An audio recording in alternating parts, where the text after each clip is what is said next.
घर बैठे बैठे उल्टा पुल्टा काम करेंगे और भगवान से कहेंगे कि मेरे ऊपर नजर फेर, तो काम होगा? नहीं होगा।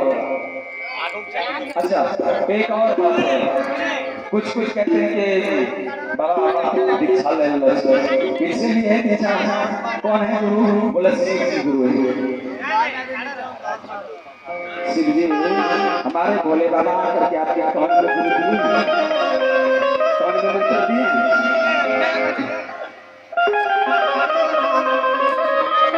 अरे महाराज, दो टैंक वाले, दो पैर वाले हो करके जब मनुष्य आप आए हो तो दो पैर वाले से आपको कान में मंत्र लेना होगा तो तेरा जीवन धन्य होगा, नहीं तो बेटा फंस के मर जाएगा। इसलिए गुरु की आवश्यकता है। और जो जिस गुरु को आप गुरु कहते हो वो आपका हो गुरु तो भी है, और नहीं कहो तो भी है, वो आदिकाल गुरु है। देव का देव महादेव है, तो वो सब पहले से ही गुरु है। गुरु ब्रह्मा देखिए। अच्छा, इस श्लोक का अर्थ क्या लगाते हैं आप लोग जरा बताइए कि गुरु ब्रह्मा गुरु विष्णु गुरु देव महेश्वर, तीनों आ गए यहाँ तक। गुरु ब्रह्मा गुरु विष्णु गुरु देव महेश्वर।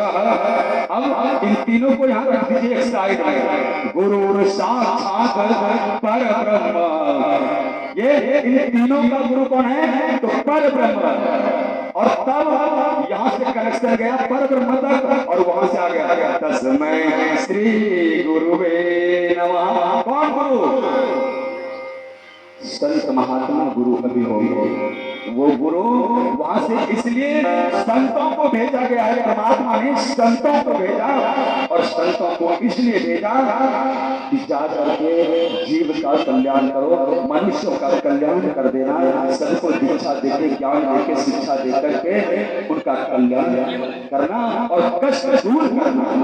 इसलिए परमात्मा की ही कृपा है जो आपके सामने में कोई संत आते हैं। संत आने का मतलब ये है कि आपका समय जो वो पहले से आपका दिन जो समय जो चल रहा था वो समय आपका गड़बड़ सब दिन हर रोज आपके घर में पिता, आपके घर में पुत्र, आपके घर में पति, आपके घर में कोई चैन से नहीं जीता है। ये पूर्व जन्म की कमाई है। कम से कम उस जन्म को, उस पूर्व जन्म में जो तुमने किया है आज भोग रहे हो, कम से कम आज आकर के सत्य कर्म कर लो।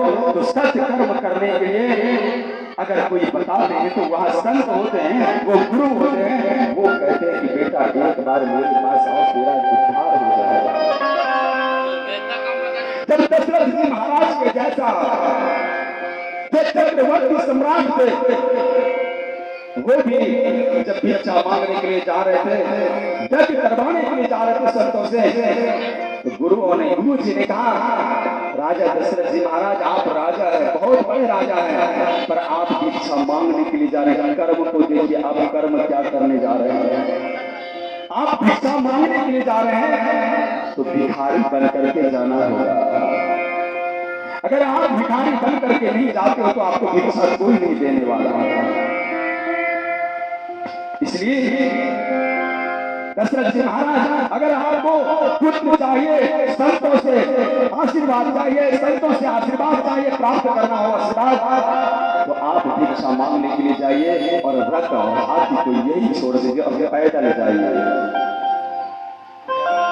ये यात्रा पैदल करिए, रथ हाथी से नहीं करिए, आप ऐसे चलिए। और तब कहा था गुरु जी कितने पुत्र होंगे? बोले वही है शुद्ध चार पुत्र होंगे। आप अगर सुंदर भाव से बच करके जाओगे